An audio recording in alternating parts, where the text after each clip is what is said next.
Баршаңызға қайырлы күн, қыздар. Бүгін сіздермен осындай қатпарлы самса дайындаймыз. Менің каналыма қош келдіңіздер.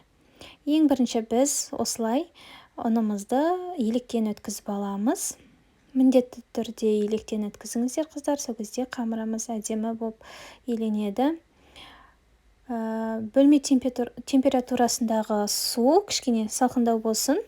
Соған бір шай қасық тұзымызды салып, осылай араластырып, ертіп алғаннан кейін ұнымызға шетінен құйып отырып, жұмсақ қолға жабыспайтын қамыр илейміз.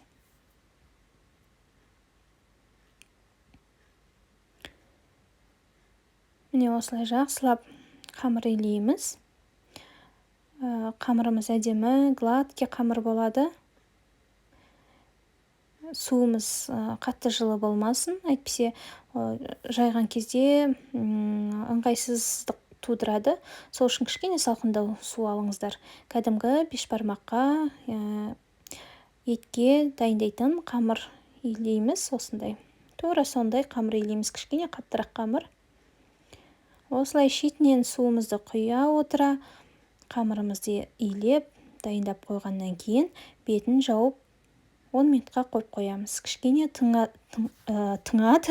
тыңған қамырымызды екі бөлікке бөліп, жақсылап 2 рет 10-10 минуттан қолымызбен жақсылап мұжып, илеп тындырамыз.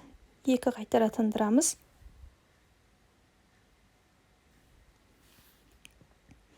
Міне осылай илегеннен кейін осылай 2 бөлікке бөлеміз. Содан кейін жақсылап илеп, бетін қайтадан 10 минутқа жауып қоямыз.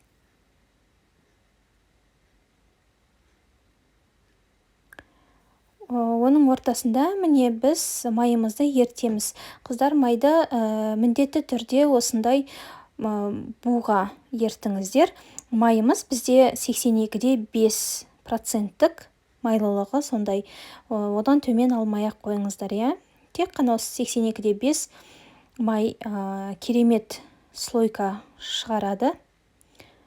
Міне осылай тағы да жақсылап міне иілеп, тағы да тындырып қоямыз. Сол кезде жайғанда да керемет жайылатын болады, және орталарында комоктар болмайды.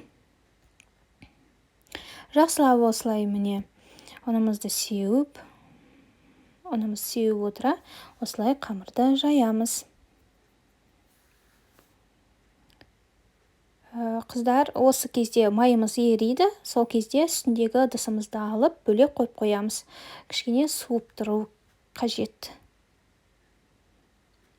Бірінші қамырымызды жайдық, жұқалап міне. Майымызды жақсылап алақанымызбен жұқалап отырып май жағамыз. Қатты шылқылдатып жаюдың қажеті жоқ. Майдың міне артығын ары сыдыра отыра, шетінен ауа кетіп қалмайтындай осылай тығыздап қамырымызды ирете отыра, міне рулет жасаймыз.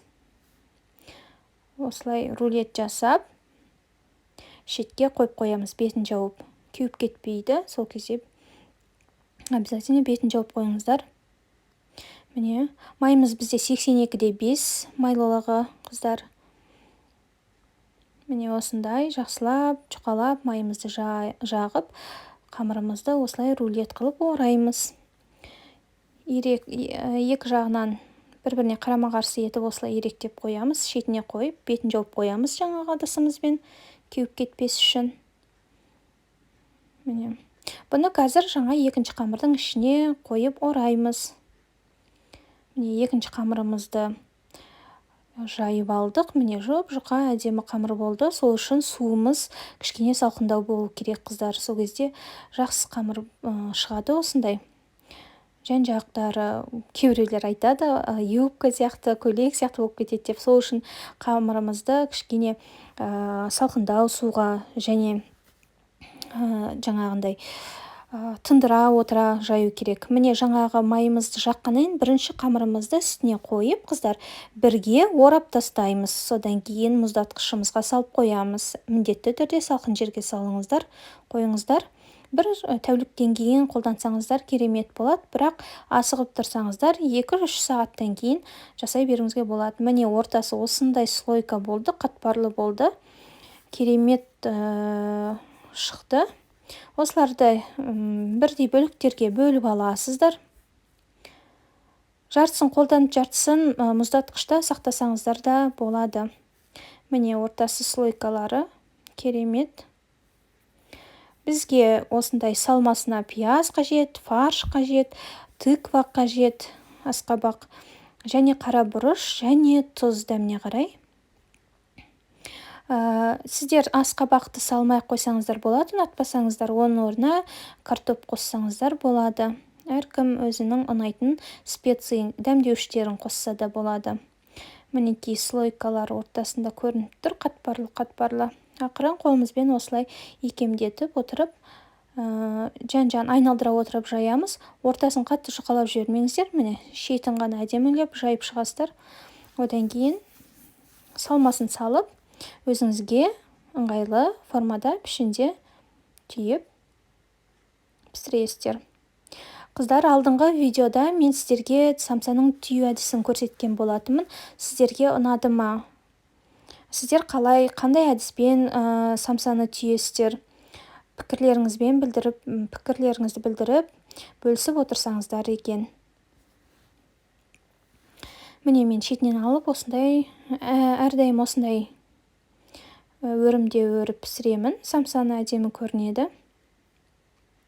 Менде оқтауым кәдімгі әшейін ағаштан жасалған оқтау. Қыздар, сіздерде қандай оқтау? Силиконовыйлар шықты негізі, керемет түстері де әдемі, соны алсам ба деп ойлап жүрмін. Сіздерде бар ма? Ол қолдануға ыңғайлы ма, жақсы ма? Қалай ойлайсыздар? Астына пікір қалдыра отырсаңыздар. Міне слойкасы қатпарлысы көрініп тұр.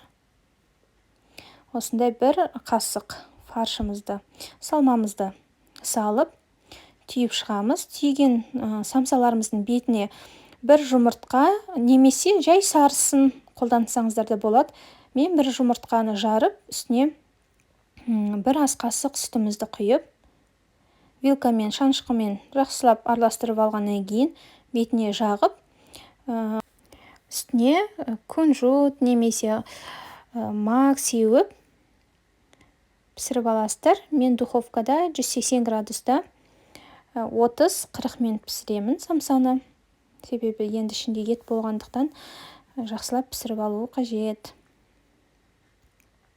Осылай әдемі түйіп, мінекей осыны жұмыртқамен бетін әдемілеп бетіне жағып шығамыз. Содан кейін жаңағы себетіндеріңізді сеуіп пісіріп алыңыздар. Осы қамыр керемет қатпарлы болып піседі. Майыңыз тек қана сол 82-5 болғаны жөн, міндетті түрде. Міне осындай әдемі самсалар пісіп дайын болды. Сіздер өздеріңіздің пікірлеріңізбен жазып, маған қолдау көрсетіп жіберсеңіздер астына. Менің каналыма қосылуды ұмытпаңыздар. Лүпілдеріңізді аямаңыздар. Сіздермен болған Майраның асханасы. Ас болсын.